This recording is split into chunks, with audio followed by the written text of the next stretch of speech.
Welcome to Mad Dog's After Show.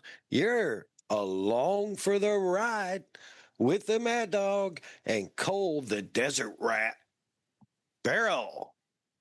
Rather be lucky than perfect. I decided to fly through the air and live in the sunlight and enjoy life as much as I could, and that's just what I'm doing.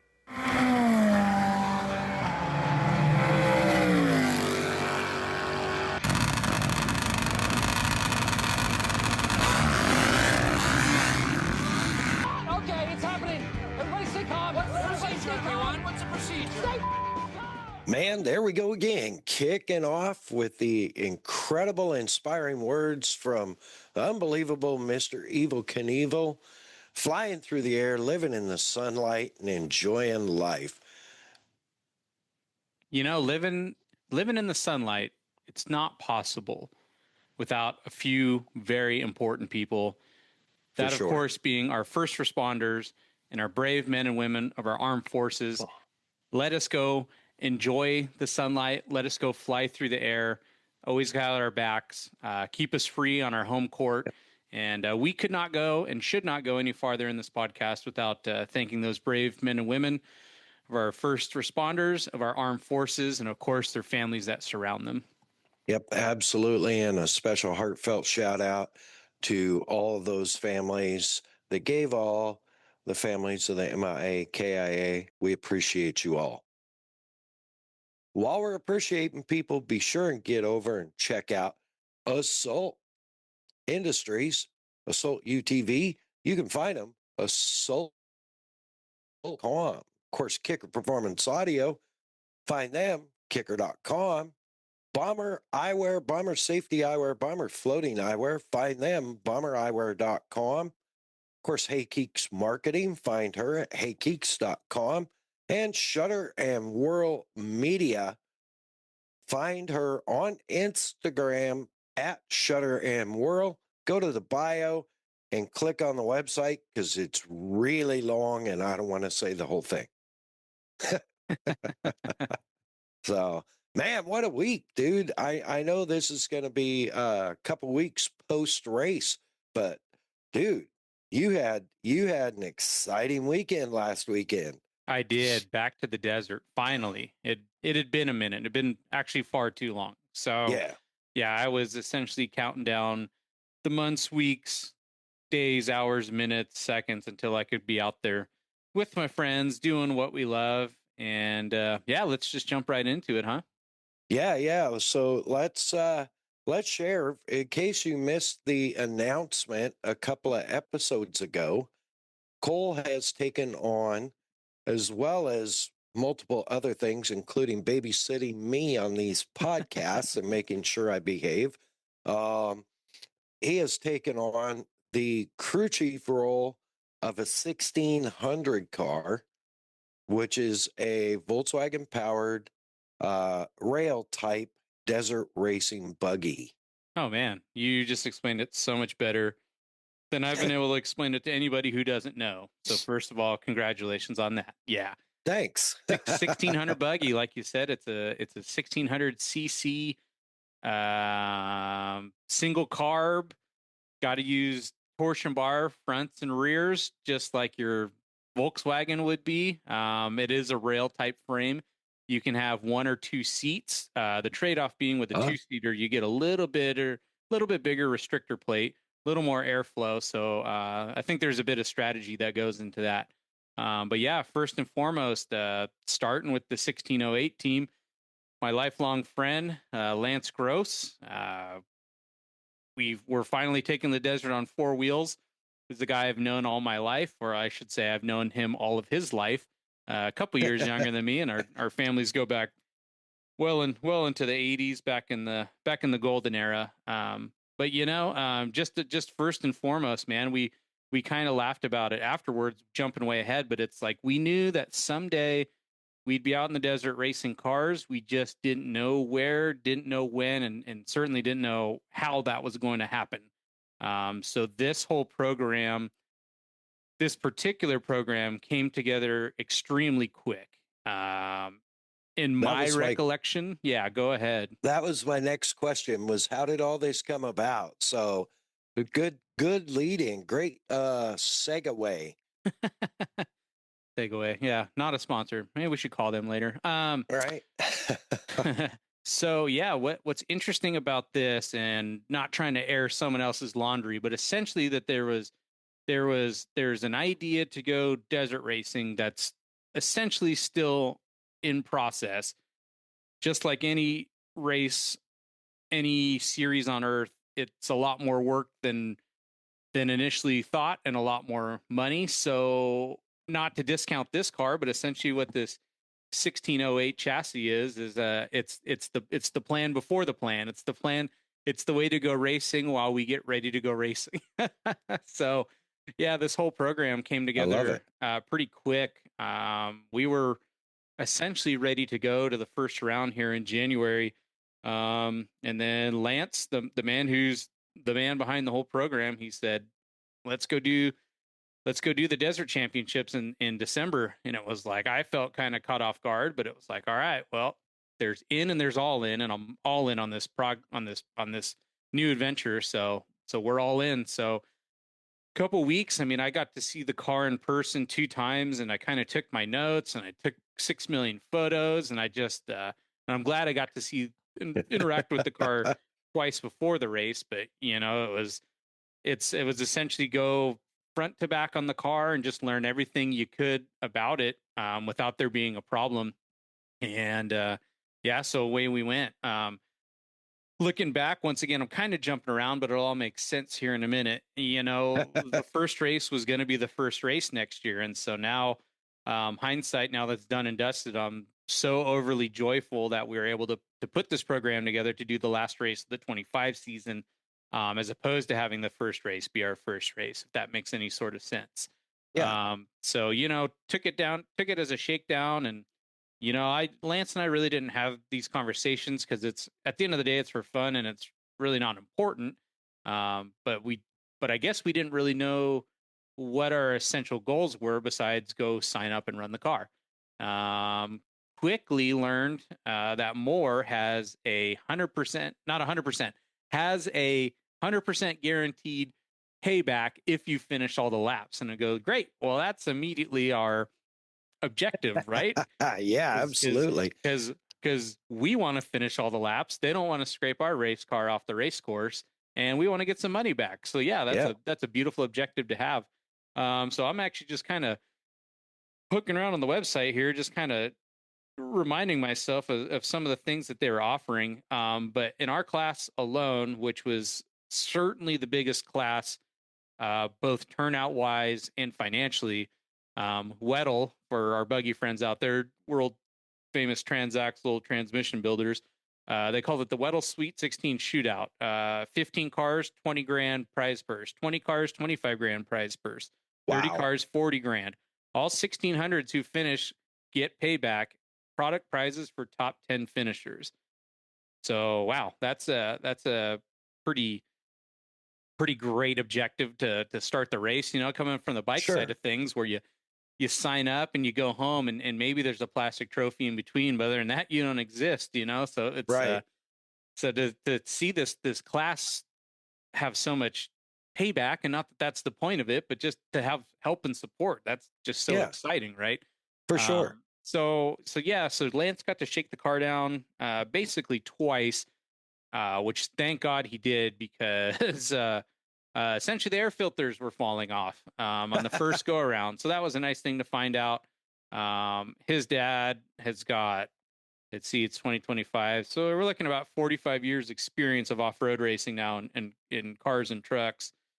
So there's little things that he even did to the chassis. I mean, he even added a hoop over the exhaust and the air filters that I thought was factory. Just little stuff. He goes, look, if you roll the car over, you're going to lose your air filter. You're going to smash your tri-flow. It's going to be the end of the day. And it's like, that's the Larry stuff we're looking for right there. Just that knowledge to add, one piece of tubing right across the back of the engine bay. So we were essentially as ready as we could be, but there's no testing like racing. So essentially within a financial and time confines, we were ready as we could be, right? So fast forwarding all the way, Lance went out and pre-ran on Friday, and I met him out there Friday evening. He said, basically both courses, and which we'll get into here really quickly, both courses are very tough. One was not necessarily better than the other. Both were pretty technical. Both had their high speed stuff, a little bit differing, but he was basically a good attitude, not a great attitude. Race face was on.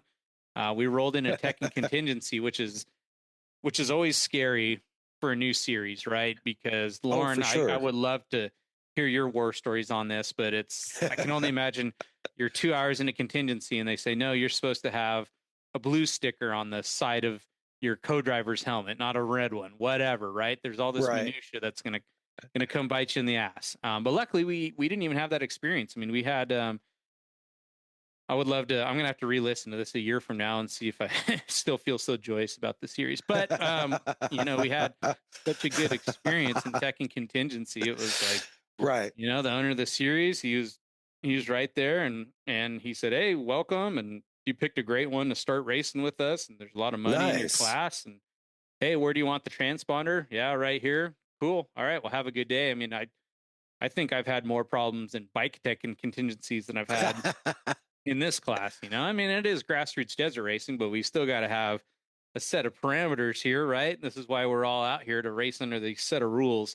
But yeah, man, it was just such a cool experience. We had a 4:40 appointment. We had an appointment for tech and contingency. How nice is that? Wow, So that's crazy. Yeah, we rolled in right behind one of the Brenthal trucks, and it was like, look at us, we're big time now. It's trophy truck, and then behind, then our 1600 car, and then you got a $1 million trophy truck, you got a $50,000 buggy, and then right behind it, you got a $30,000 class 11 car. And it's like everybody's here with the same race face and same objectives to go home and have fun. So that was really cool. And the sun was going down, and it was just a beautiful tech and contingency. You weren't sitting out in a hot parking lot outside one of the casinos, and no flack. And I got a t-shirt. Hey, thank you for the t-shirt, Mojave Off-Road Enthusiast. But man, yeah, had absolutely no problems.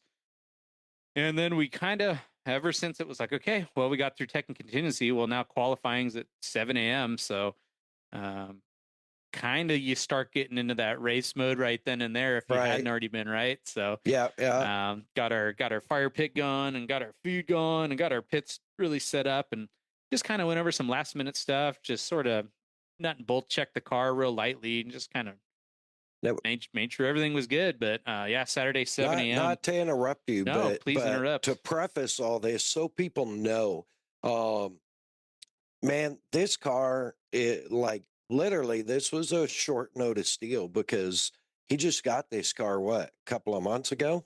And it would be optimistic to say 6 weeks ago. I think it was probably less than. And it's a car he's never driven before and never raced in before.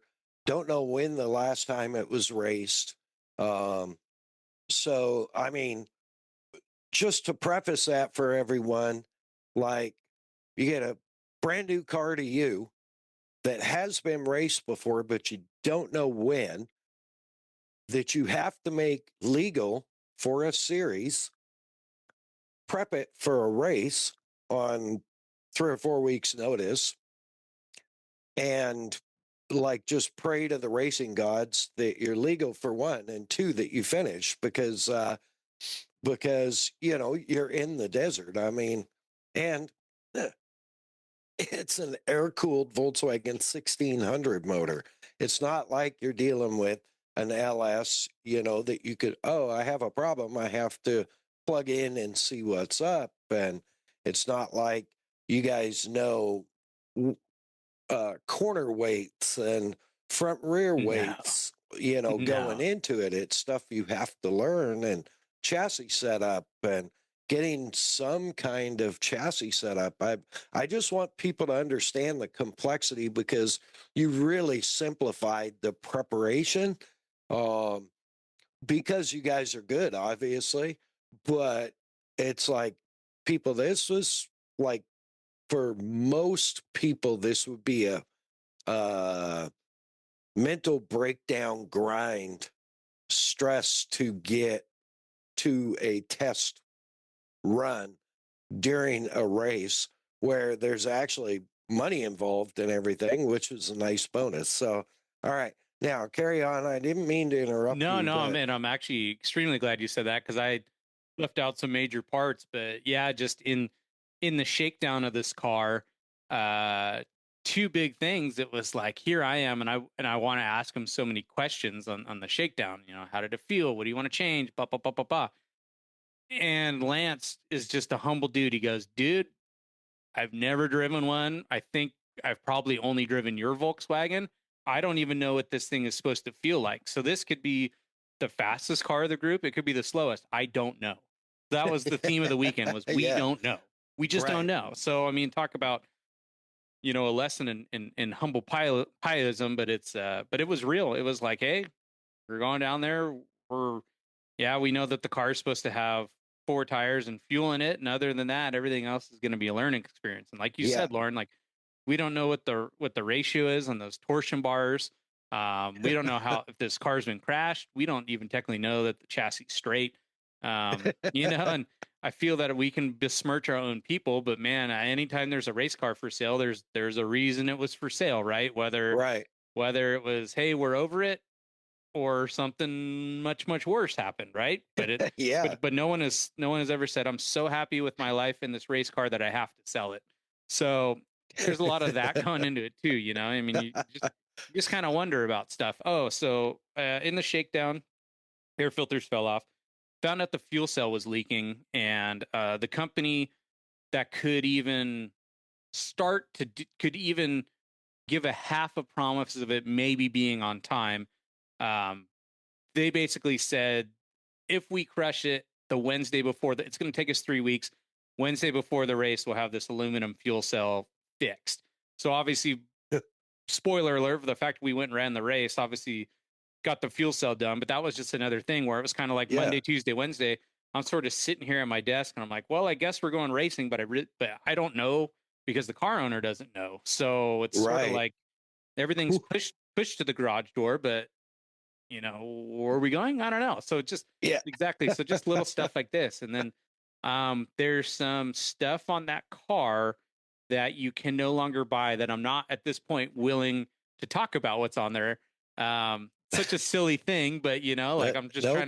trying to hold I my get cards it. close, like there were Yep. certain things where it's like, whoa, you can't buy this or these anymore. And why the car builder did this makes amazing sense. And I think we have an advantage just on these things alone. Right. So that was a lot too. That was a lot of learning the car. And it's like we're trying. I'm trying to make this not sound 1% more serious than it is because this is for fun. We're doing this for fun. No one's making us do this. The mortgage doesn't get paid whether this car finishes or not. It's like about fun, but you can quickly not have fun if you're not prepared. And the reason Right. what I mean by that, and obviously Lauren, is like, hey, let's run scenarios. If we get a flat, what are we gonna do? Where's the jacking points? Which jack are we gonna use? What size are the damn lug nuts on this car? How are the axles held on?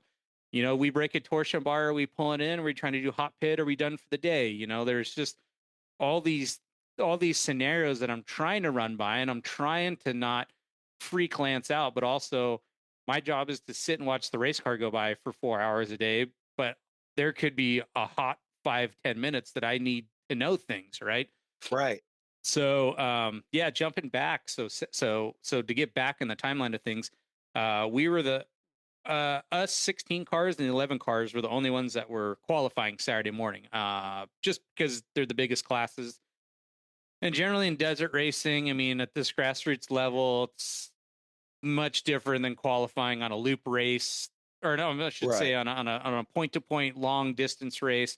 There's a lot of strategy in that, where this is a lot more grassroots, where it's like, well, if we start out in the front, that's great, but anything second to 15th, that's pretty much the same to us. We're going to be in dust in front of us, and there's dust behind us. So, once again, we don't know. We don't know the speed of this car compared to everybody else, and so we unfortunately had one car in our class roll in the second turn in qualifying, but luckily they were able to get the car back together and and got it out there during that day. But I think we qualified 6th or 7th. Nothing, not the slowest, not the fastest. Just finished the 2-mile course. We got a lot of 7th. racing to go. You know, 7th. Thank you. Thank you. Qualified 7th. Yeah. Qualified 7th. Thank you to my remote friends out here in Havasu for following us all weekend. But yeah, qualified 7th out of 9 that showed up on the line that morning. Cool. Weren't the slowest. And even if we were, that's okay. This is the learning race, but we weren't. So cool. Right. We'll take that absolutely for what it's worth. So we had a little bit of a break. They ran a heat in the morning, which was class 9 cars, which is it's similar to a 1600 car, but it's a swing axle for those of you who know what those godforsaken things are. And then, so 9 cars, 11 cars, and 1300 cars, which in more, that just means sportsman. Doesn't mean if you have a trophy truck or a helicopter or a tractor, if they don't know where to put you, they put you in the 1300 class.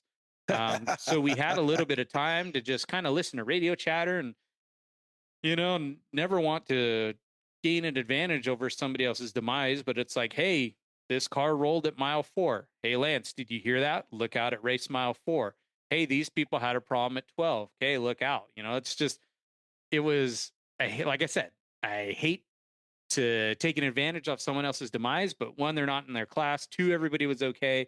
But 3, I really think it's part of my job is to be listening to this stuff. I was just going to say, but it is your job, for sure, to mark that stuff and say, I remember back, even like in the circle track days, you watching other classes practice because you get somebody that oils down. Oh, right. And it's like, hey, Mike, don't, when you come out of 2, I know you'd like to let the car run up, but hold it down because it got oiled down up by the wall coming out of 2, and you're going to wreck, So it's your responsibility, for sure. And it's smart to be able to listen in and make, in essence, pit notes, right? For sure. And then there's a balance of that too, Lauren. I'm sure every single thing I'm going to say today, you're going to go, yep, been there, done that, because you have, especially with the circle track life. But I had a point to this. I promise there was a point. But yeah, a lot of it too. I mean, Lance and I have known each other, like I said, all of his life, and we've raced motorcycles, and he's just on another level than I ever was. But part of that too is we got to learn, how much do you want me to talk to you? How much do you want me to shut the hell up? Because because I don't need my driver thinking about 30 things that he doesn't need to be, and vice versa. He doesn't need me on the radio nonstop when he goes, dude, I know how to drive a car. It's got a wheel, it's got 3 pedals. We'll figure it out. Right. So this is just part of the learning deal too. And so, sure. So 7th off the line. Thank you, Lauren, for reminding me of that. A single file start on day 1. Man, I wish there was more to report on day 1, but I'm so happy that there wasn't. Couple people in our class had some issues, and that infamous kickflip video I sent you of Brooke Perfect, and that was one of those sections that we had heard. Hey, race mile 4 in the earlier classes, there was a rollover. So it's like, hey, Lance, watch this, and he goes, yeah, I know exactly where that is. He goes, there's two tracks that cross the other way, and it's in a sharp 100-degree right-hander. He goes, you have to check up so much more than you think you would. And I go, got it. Your way. Yep. You got it. I will say less. Got it. All right. So yeah, like I said, I wish there was more to report, but I'm also extremely glad that there wasn't. We just ran such clean laps. Lance was kind of like on the clock, I would say within 2 to 3 minutes on this 14-mile loop every lap, and it was great. And so quickly, it was not spoken about, but it was basically like, hey, unless you need something, everybody off the radio. Yeah. The driver's going to tell us what he wants to tell us, and if we have a problem, we'll let him know. But other than that, shut up. Basically, what do we need to do out here? And it's a single-seater car, which has its pros and cons. I think more cons than pros, to be honest. So a lot of that too is if I had a co-driver, I could sit here and bark at him the whole time, and then his job is to sit here, filter my information, and tell the driver, and relay it to the driver. Yeah. And what's relevant, what's important, that guy or lady is in the car and can tell you, can tell me who's sitting in pit road what's actually going on out there. So Yeah. because none of that's happening, it was just sort of like, well, everybody shut up, and any issues, let us know.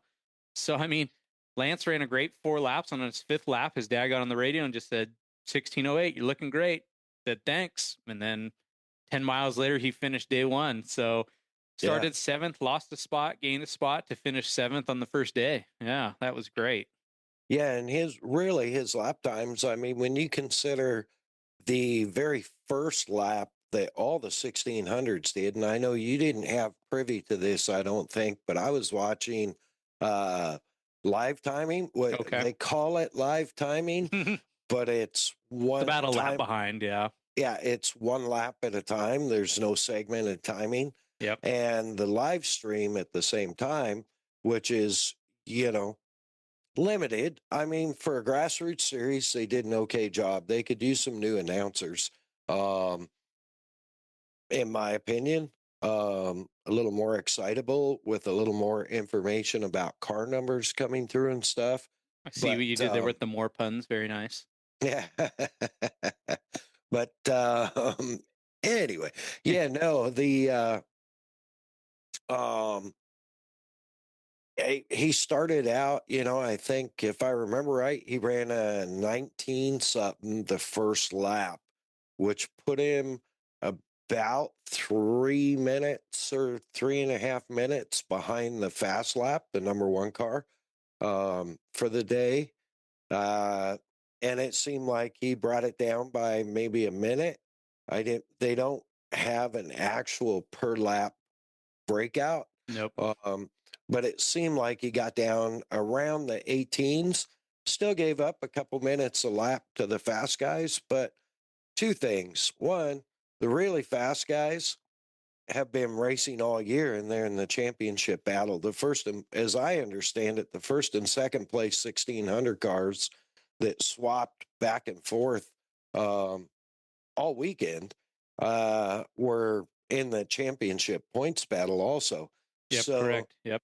To be out there in your first run and get up into that mess and have a factor there wouldn't necessarily, I'm not saying hold back, but also if it's your first race with more, you certainly don't want to go in and affect the championship in the last race of the year, right? In my opinion. No, of course not. No, I mean, can't stress that enough. This was a paid shakedown, Yeah. with Yeah, payback. absolutely. Yeah, paid shakedown on a live race course is the way that I can justify it to myself. And I'm very glad you said that. But and we'll obviously get back to this too. But Sunday, same thing. My dad was watching the live YouTube channel, which, first of all, I never knew this even existed. I don't know if this is the first race they've done it or whatever, but I've been going to M.O.R.E a few years. This first time I think you were the one who found it on YouTube, and I was like, yeah, what the hell are you talking about? YouTube, live announcing, like this is more. Yeah, I was sending you pictures from the start finish line cam of your car as it was coming through. So thank you. And that was as I was funny. sitting about a mile back down there on pit road, it was nice to see my guy on TV. That was cool. I appreciate that. Yeah, no, it was cool. But yeah, I'm sorry I interrupted. No, you not at all. Talking No, about your dad watching it. Not Sunday. at all. No, and this is important to the story too. But if you have a Saturday Sunday race, well, of course everybody wants to have fun in the desert on Saturday, right? So right.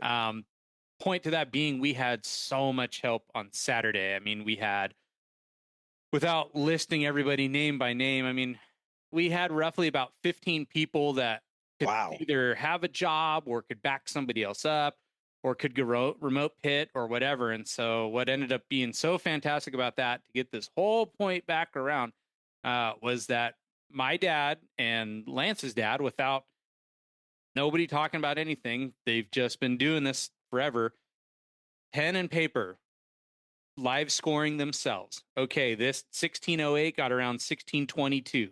Okay, the next car that should come in should be 16:30. Nope. Okay, well, this guy passed this guy. And that was every single lap. So, like you Yeah. said, we didn't have the electronic breakout, but here we had electronic scoring, and then we had two guys manually scoring as well, which was amazing. Just to have Larry right there in my ear and go, this car should be next, or Lance should be 3 minutes out because this car just came through race mile 13. That was so incredibly helpful. And obviously we were doing times on our phones, and we generally have an idea of when he's going to come back around, but just this little minute stuff just helps out so much. So to get back into the race, I mean, yeah, we just had really nothing to report on, no issues, no flats, never stopped the car. I mean, I even offered to go, hey, do you want to come in and do a visual after one or two laps? Because that's about, it's about 30, 40 miles. And personally, I would like to make sure that nothing's falling off the car, but the driver's also the owner. And he said, nope, I don't think we need to. I said, great. I'm not going to argue with you. Yeah. If you're good with it, I'm good with it. So that also led to our lap consistencies. But Saturday was great. We got to watch the big guys go after us. And that's when once the races are done for the day, that's when you can crack a few cold ones and start sharing the war stories and start getting the fire ready for day two, And so Yeah. we did have to make a quick O'Reilly's run, which, I mean, talk about the difference between racing at the outlets of Barstow compared to racing down in Baja. It's like we could never not see the outlets, and then we had to get on the freeway for 2 exits to go to O'Reilly's to get some stuff. Right. So got some stuff at O'Reilly's. We nut bolted the car. Little stuff that we had to fix. There was just like a jam nut on a tie rod that came loose. We undid the kingpins and reset them just because one was a little goofy. And hey, might as well take those jam nuts up, snug them back Sure. up, know that we're good. I checked the axles. I looked and I go, well, the skid plate's falling off. So then Lance and I started at the front of the car, worked our way back, and just did every bolt. Just took our time. Fire extinguishers are good, cool. And it was basically we refueled the car Saturday night. Everything was done. We knew that we were going to check tire pressures again when the air and the sun was a little closer to race time. Yeah. But other than that, it was like, shoot, by 3:30 on Saturday, it was like, well, we're done. I mean, if they called us to the line right now, we could go do it. There's nothing else to do but to do it. So, so we had a nice time around the fire pit there, and everybody was cool. And I would like to say that I'm really disappointed, if I'm being honest, because this is my first M.O.R.E race being on a team, and we out partied every other team on pit road. So, I'm not sure if that's just me coming in as the young, unhumble buck or what it was, but I looked around about midnight and I said, well, everybody else is in bed. I guess we'll do the same. So shut it down about midnight on Saturday. And then Sunday was great. We didn't have to do any qualifying. And then once again, there was one earlier class, the 11s and the 9s and the 13s.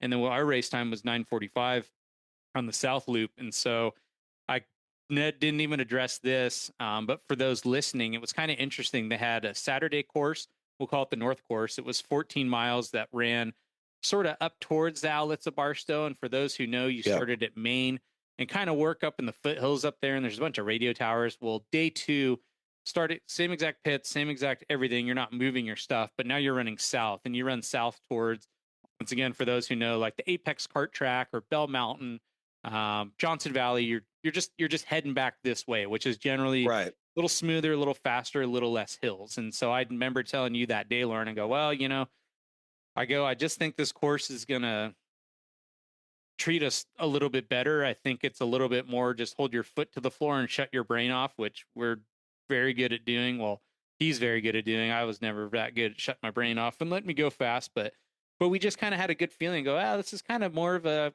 conventional desert course, and think we're going to be okay. But then I joked about that with you too, Lauren. I go, but everybody else in our class might have the same exact thought. They go, well, Yeah. the Sunday course is where it's going to be at. So, well, and just to flash back on Saturday, from my perspective, I had the advantage of watching the live stream and actually being on their website and having to get out and jump back in and get out and jump back in every lap, basically, to see what the overall time was. Oh, right.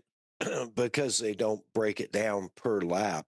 Um, there was a little bit of carnage, but to you guys' credit, I mean, you qualified seventh, you started seventh, you finished seventh, which by the class count is just slightly above mid pack. So, I mean, you ran just slightly above mid pack in a brand new car to all of you, and something that your driver had never driven before in a race that you'd never run before. All true. We can't argue with any of that. So, Yeah. you know, And the course was gnarly. When they were yeah. flying the big drone, there's a couple of spots there where they crossed looked like two graded out roads. And man, those were gnarly. Yeah, Like those were day enders for sure. big drop offs and stuff. So, yeah, it wasn't like just a cakewalk for the driver for sure. One other point that I wanted to bring to everybody's attention, because, we've talked about desert racing a lot and side by sides and et cetera like that. But in the Saturday race, the side by side started behind the 1600s, which you would expect the Unlimiteds, the turbo cars, and honestly, even the NA cars to eat them up pretty quickly. In my opinion, I You would expected think. them Yeah. to eat them up.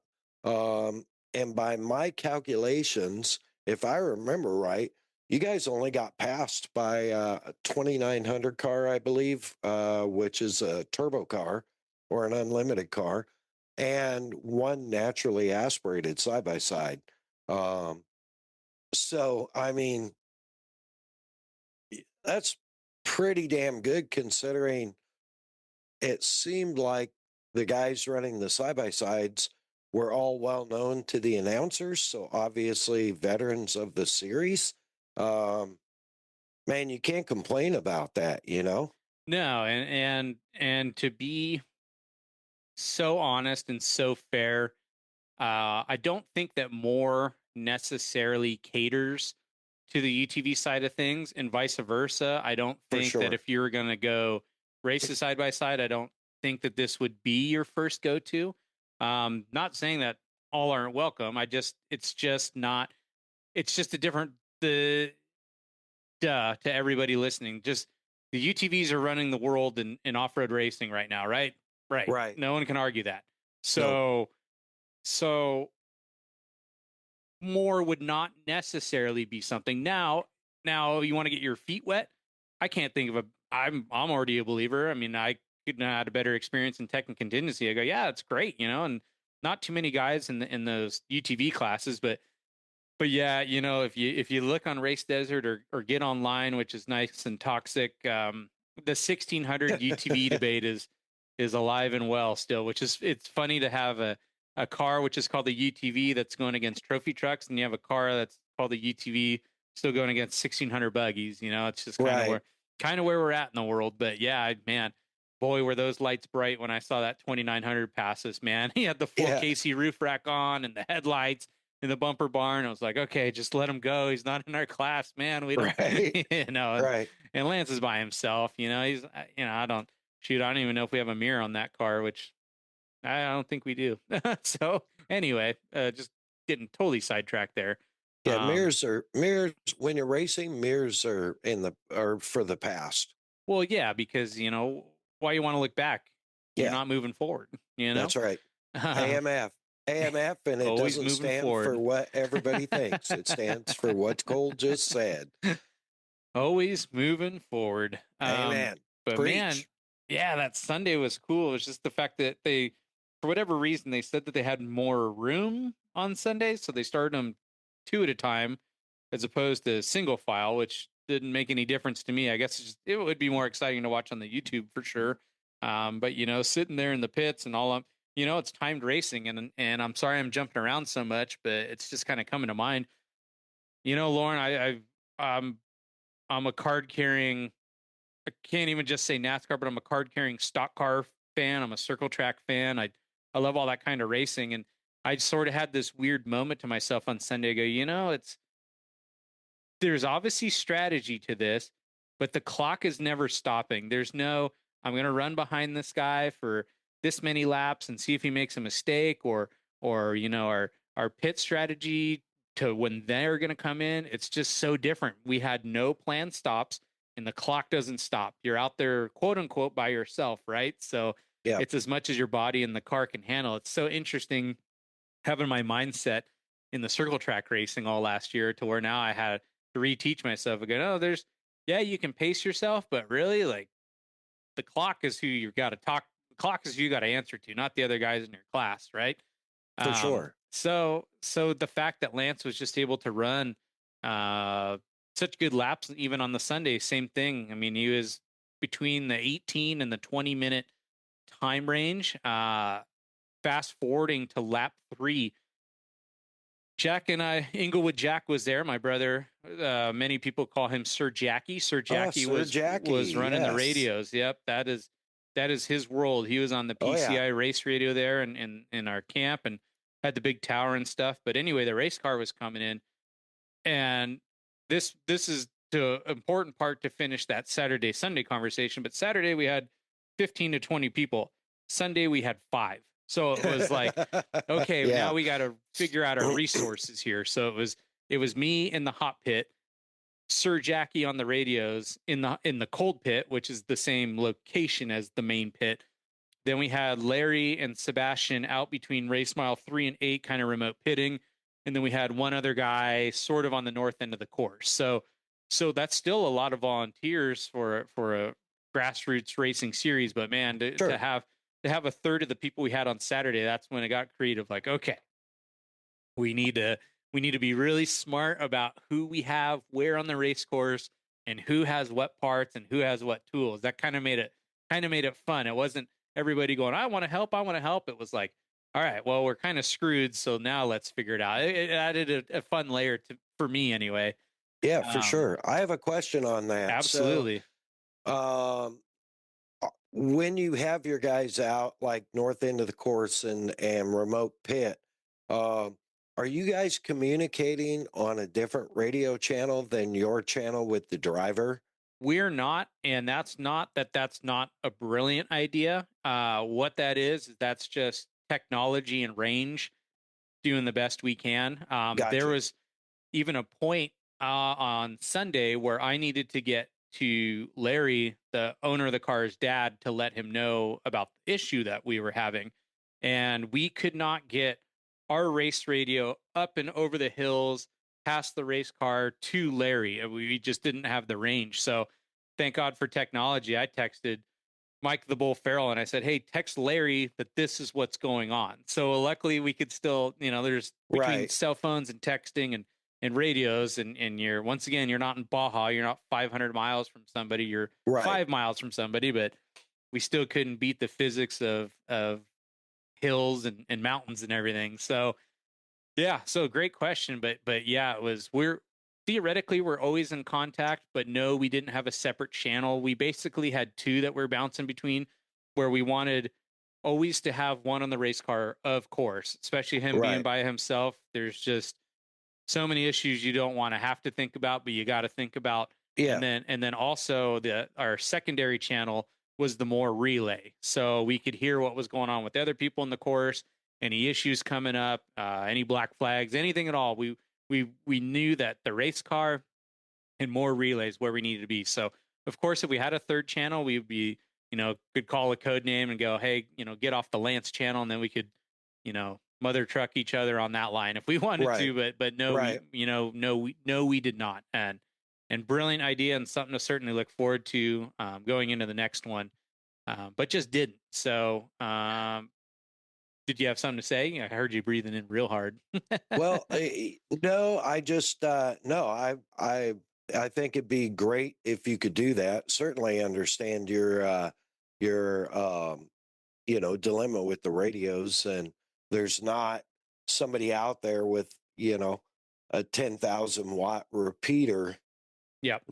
beaming to everything for you. So I get that.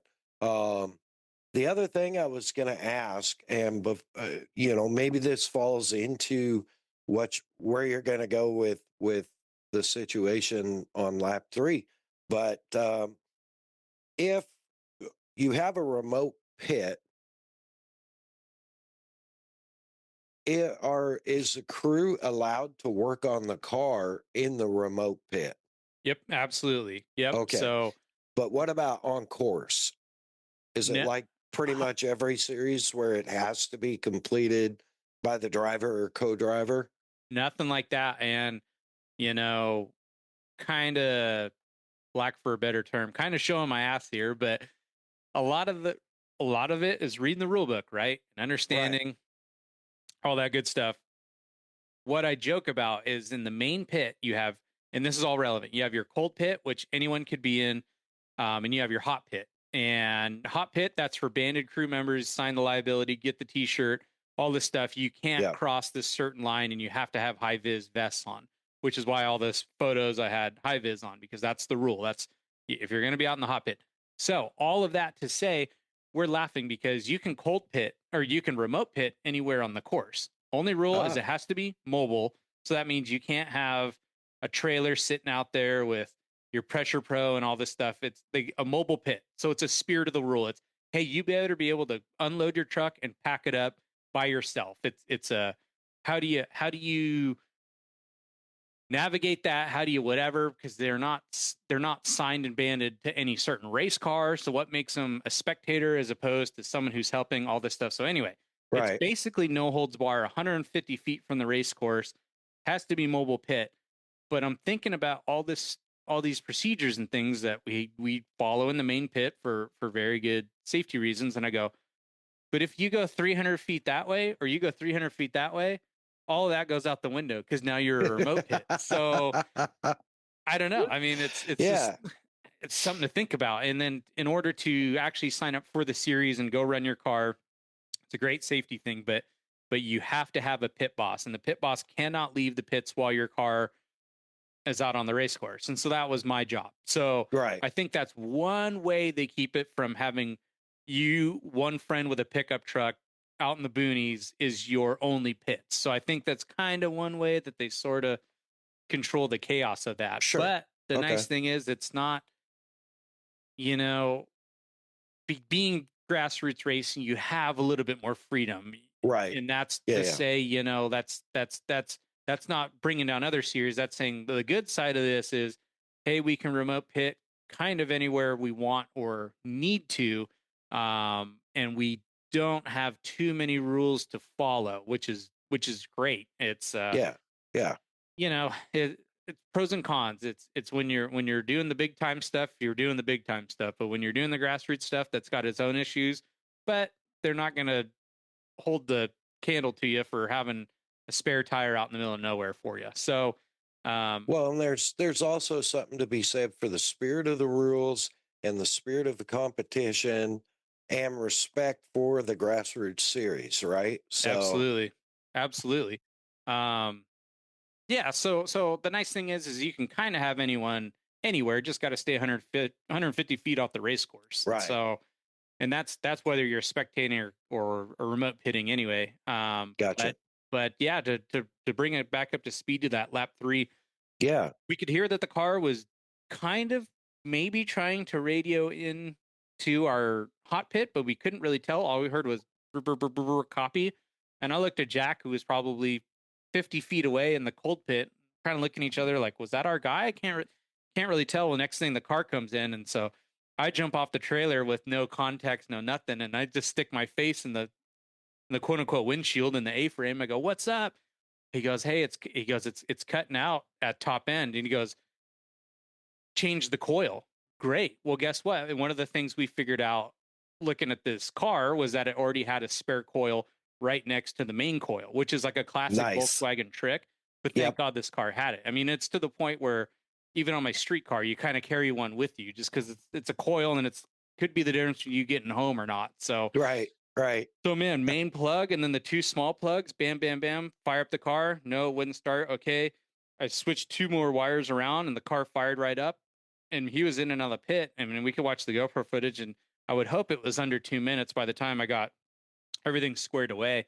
Um, but we after that had no radio communication until the end of the last lap, where I knew I could physically reach him on the radio, and I just said, 1608, how's it feel? He goes, same but drivable. Okay, so we didn't fix the issue, but it's not worse. No problem. So finished the day off, and man, once again, got a 7th. So if you think of this like a motocross scoring, we went 7-7 for 6th overall.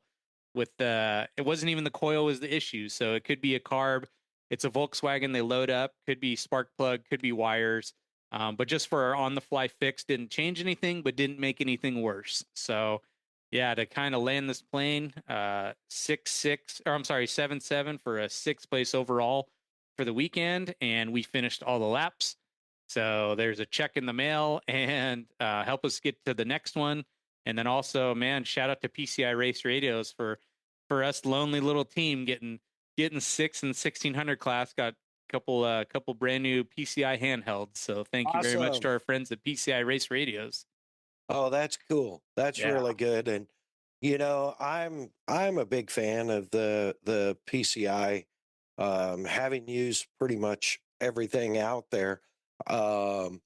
In a lot of situations, the PCI does a really good job, Fantastic support. And when we're their support, and nice people. So that's awesome that they helped you out some. And I mean, come on, that's like basically top 35% of the class on a virgin run. So, and no complaints there. I mean, that's pretty impressive. Yeah, man, that's really impressive. I was going to ask you if you ever figured out what it was, but apparently not yet. So not yet. And to do it the right way, I mean, yeah, of course we can go run it around the shop and go run it down the street, but if we had time, it's a really quick turnaround. It's 5 weeks, 4.5 weeks now until the start of 2026 season. So the right way to do it would be go run that car up in the high desert, or bring 6 million spark plugs, change the gaps, mess with some wires and stuff, and see if we can't sort it. But yeah, so yeah, we didn't fix the issue. The issue wasn't debilitating, but we just know that it's currently not right. So yeah. Got time before the next one, but not a lot of time. But everything you did, from finding the loose jam nut to a nut and bolt, which I guess probably a lot of people don't know what a nut and bolt is. Nut and bolt is basically you take your wrenches and your sockets and you go through every nut and bolt on the car that you can see, inspect for anything shiny around it, rust around it, which you're probably not going to have out there in the desert, but also any signs of wear, and check the tightness. And I don't, on a car like that, it probably doesn't take very long because it's they're not super hyper complex, Not at all. And that's the beauty of that car too. For me, that's what's great about that car. Everything's there. Everything's in front of my face. Well, and Lance and the team, kudos to them for bringing you in because of your extensive background and knowledge with the Volkswagens and Volkswagen Power and Desert. I mean, you've got, I would say that in a lot of cases, you're probably ahead of some of the other crew chiefs because you have the motorcycle background in the desert, which allows you to read the course overview probably a little better than a lot of guys. See, and to take this off of me and to give all the glory to Lance on this, like I said, he's even a much more accomplished, much faster motorcycle racer than I ever was. And so just even when you watch his GoPro footage, how he reads things, and it might be a little easier kind of for us to tell who've been so nerdy about it for so long, but he drives it like a motorcycle. And I know that sounds stupid or odd. He doesn't drive it like a car. Driving it like a car means you're you're stuck in this thing and you just go with the groove. Right. He's got 4 inches of travel to figure out what the hell to do with.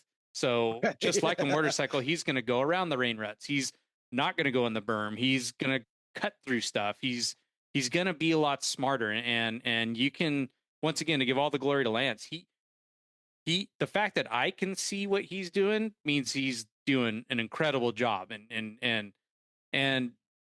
not to besmirch, and not that I saw one particular car do that, but it's like, dude, here's an example. Freaking, every single class is running the exact same last corner for both days. All good. Yeah. One guy took an alternate line, and after our race on Saturday, I showed Lance this line. I go, look at this right here. I go, can you get to this? He goes, yeah, it's not a problem. He brought so much more mile an hour up pit road on Sunday doing one line difference that the pit next to us went, holy bleep, he had a lot of speed. I go, yeah, I showed him that line. So, right. I mean, it was noticeable that strangers saw it. And I'm like, thank you. This is how we need to approach this next year, you know? Yeah, absolutely. And, you know, I've done my fair share of driver coaching. And although your driver is experienced, there's always stuff like that you're going to see. I've worked with great drivers, incredibly talented drivers that you put them behind the wheel and they're just fast, no matter what you put them in, right? But then you're like, hey, I think there's a little more speed right here. And they start hitting it, and it's like, oh, we just picked up half a second, or, you know, in our case, a tenth or 2/10. But yeah, no, in the video that you sent me from the YouTube, that's one thing that I noticed right away was how he avoided like rain ruts and the dugout ruts, because car doesn't have a shitload of ground clearance and it has almost no suspension, you know. Nope. He's probably got more suspension in his butt cheeks than you do in the shocks. Yeah, definitely. I mean, it's the truth. And so, you know, the way he drove a lot of that stuff, like there was a lot of stuff where it was double rutted really bad. Yeah, it was nasty. And to watch him straddle it and pick the spot where, you know, we're gonna hang the right front up on the right side of this rut going into the left-hand corner, and you're like, yeah, there's not a lot of room there, but he picked the line right and he hit it. And so there's a lot to be said for that, for sure. But also on the other side, as you're looking at stuff going, hey, there's time to be had here. Kudos to you for doing it. I mean, granted, it's your job, but you're like, I don't want to be a dick the first race, right? Well, no. And then like, I need to approach this so humbly too, to where when I physically showed him, we walked down to it, that's how close it was to our pits. I go, hey, I don't know how hard it is to get over to this lane, but if you can, and I'm trying to approach it like that, where I go, it's not my ass in the car.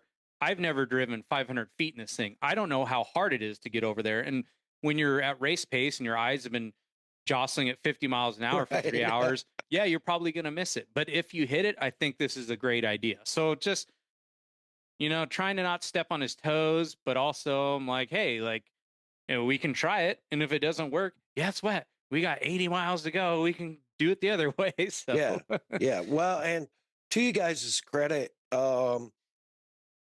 basically they ran one more lap, which the course was just over a mile longer the second day, right? 15 miles as opposed to 14. Yeah. So, and they run one more lap. Yep. So you ran an extra, let me see, 15 and 5, 20 miles compared to the day before. Yep. Which doesn't sound like much, but the point that I'm getting to is you ran another 20 miles, but his lap times were almost the same from what I saw as they were on the 14-mile track the day before. I know So that 18-minute mark is just like burned in my head because that's all I yeah, saw all week, you know? that's exactly it. But when you look at it, when you put it in perspective, you're like, okay, yeah, we ran 18-minute laps all weekend, both days. That's really cool, super consistent. But then break it down. Oh, we ran 18-minute laps the first day on whatever, 13, 14 miles. We ran 18-minute laps on 15 or 16 miles the second day. So, perspective wise, oh, well, it's 18-minute laps all weekend, but you're much faster the second day than you were the first day. So to improve, um, and honestly, from what I was watching, the top 4 or 5 guys that ran together uh, Fast. ran faster the second day also. Um, Running a mile longer. So, part of that's the track, obviously, or the course. But also, like, you gotta have a huevos to hang it out when it's the last race of the season for those guys, right? Yeah, So exactly, for kudos to them. them Yeah. also. They put Boy, on a was that good, exciting to watch. Man, I oh man, bet. I wish you could have been right there because yeah, desert racing is not normally that close. It's normally you're doing the math in the pits to try to figure out how close it is. Not physically seeing 4 guys come over the same hill at the same time. Like, oh my lord, this is going to end great for somebody and maybe not so great for somebody else at some point. Yeah, Well, yeah, and I think on the first day, the guy that finished first finished physically second, he did. Yep. Yeah, but good he memory. got up behind the guy that finished first, and all he had to do was ride back there within 10 seconds because I think it was a 15-second gap It start. was. Yep. Yeah, Man. Yeah. so Your so memories. all he had to do was ride within 10 seconds of the guy and And he keep knew him it. in sight, Yep. and he was going to win that day. So that's pretty rad Yeah, it's and pretty exciting when the smart. when the first person crossing the line isn't the winner. You know what I mean? That's pretty exciting. Yeah, Um, but it's within 15 seconds. I mean, nuts. that's yeah, Yeah, yeah, that was That was obviously I'm biased and I was also very distracted. But I guess I would have liked to also seen that race with no skin in the game, just for the pure right. entertainment fact of it. Because it's like out of my one eye, I'm watching the coolest battle I've ever seen at M.O.R.E. At the other side of things, like I got pretty big responsibilities to make sure this race car makes it around, quite a Yeah, few miles here. But man, what a cool class, and that really ends it for the weekend for me. And I know we're getting close on time, yep, but the last thing that I want to say, and there is no answer to this, but where I'm at with this program right now is I don't know what realistic pace is for us. I don't know how fast we can get this car to go. And I also don't know what our next year objective is. And what I mean by all that is, like, as this car comes out of the box and we haven't changed any clickers and we've just done what we've done, right, how close to the potential are we with this car? How far off are we? Because if the driver did that good with this first race, that gives me a lot of confidence. yeah, Now the flip side of things is those 4 guys that we were watching battling in the top 2 positions, we'll call it.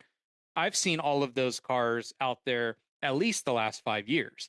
right, So how much of that is these guys doing the same courses, knowing these corners, knowing their car? Um, it is we'll call it a somewhat of a spec class, but I'm like, I have more questions now than I did before last weekend, because I'm like, I don't know where we're at besides you're only as good as your last race, right. but I don't know. I don't know what's realistic. So it's just going to be a learning year for me next year. Yeah, no, that's rad, and how exciting though, because I mean, like you said, not touching any clickers on the shocks, ride height, none of that, and no engine work, no S- tweaking. Screwed with tire pressure. Um, That was it. and you finished ahead of mid pack. It's great. So I mean, the future is bright for sure, and I think that there's obviously more left in the car, but it'll be interesting, like you said, to see how much more. So it's pretty exciting.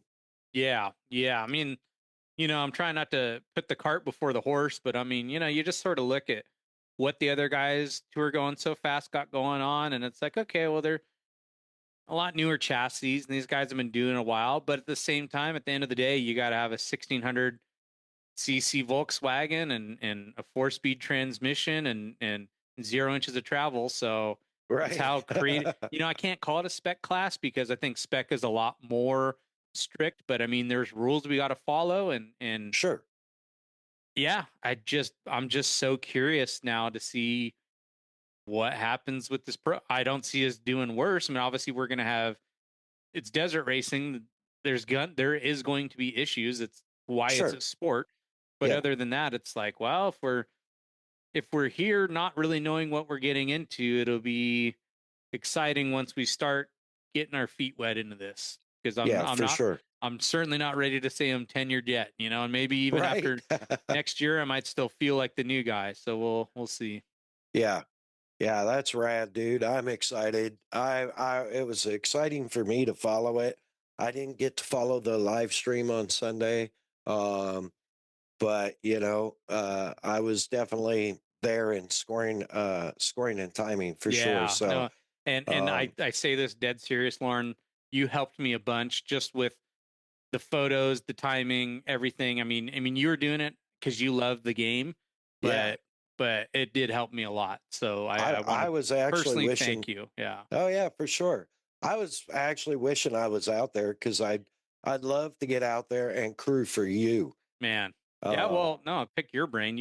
You've been doing a lot longer than I have. So it'd be yeah, yeah, but I don't have any desert. Well, very little. not none. Certainly Not not none. none. I guess I can't say none. Hey, we're not in Vegas. We're not Vegas to Reno like you big money guys. All right. So. Yeah, no, that's rad. And you know, maybe at some point we have to look at a way to get us into something like that for a one-time shot.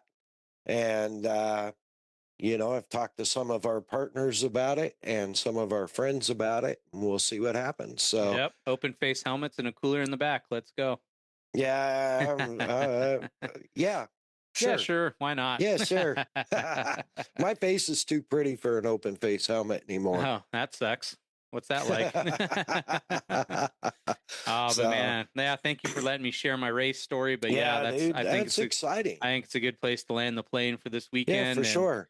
5 weeks to turn it, 4.5 weeks to turn it around now. So as we're packing up, it was almost laughing like, oh, we should just leave our stuff or we're going to be right back. So. Yeah.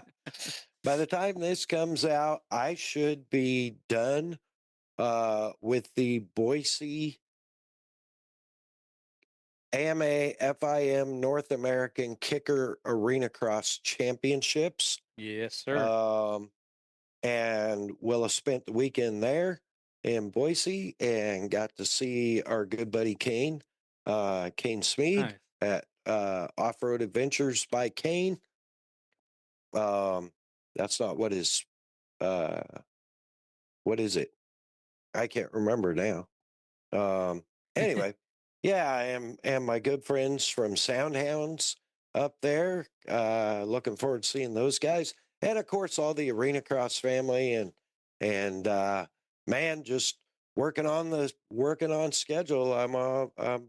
Been with JW talking about schedules and got a couple other cool things in the pipe coming up that I'll let people in on as they actually happen. But stay tuned. We got exciting things coming with that.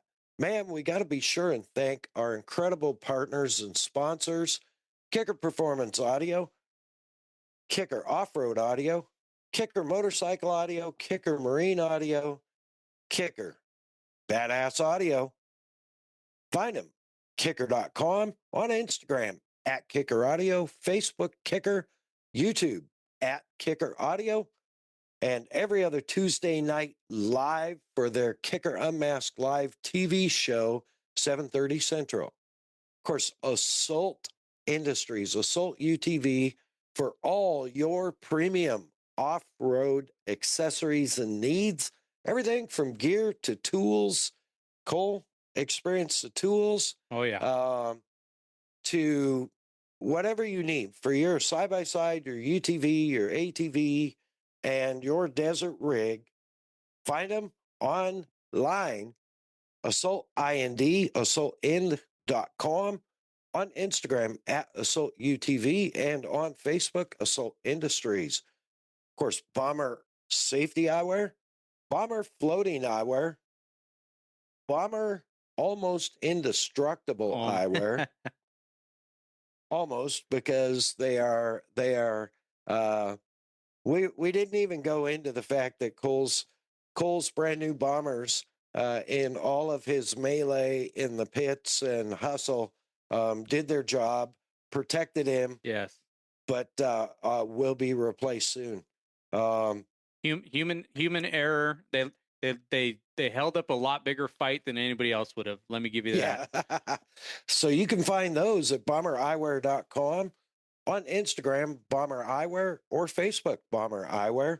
And be sure, when you hit their cart with your load, be sure and use the code MAddOG20, MAddOG20. Save yourself a little scratch. It's Christmas. Hook everybody up.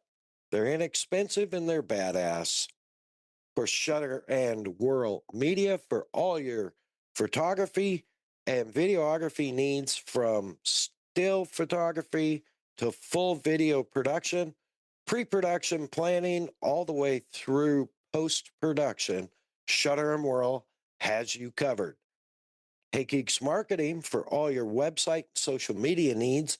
You can find her on Instagram at Hey Geeks Marketing, or Hey Geeks. No, I actually find her on the web, heygeeks.com.